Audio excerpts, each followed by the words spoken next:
香港特區政府喺2026年2月公布香港電動車普及化路線圖更新版，回顧10年嚟電動車技術嘅發展。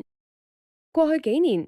政府喺大力推動同持份者嘅共同努力下，電動車喺香港迅速發展，車輛數目由2021年約28,000輛，短短4年增長超過4倍，至2025年年底約149000架。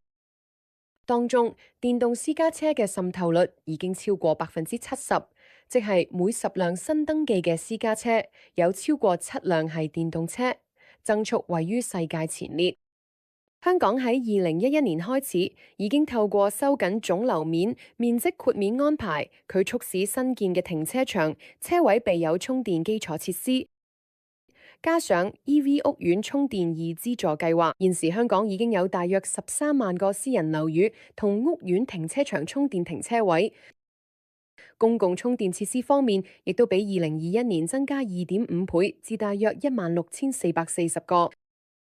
而喺推廣及試驗方面，新能源運輸基金資助咗超過220項嘅電動車試驗，當中涉及超過1.74億港元嘅撥款。種種跡象可見，呢幾年香港嘅電動車發展越嚟越普及。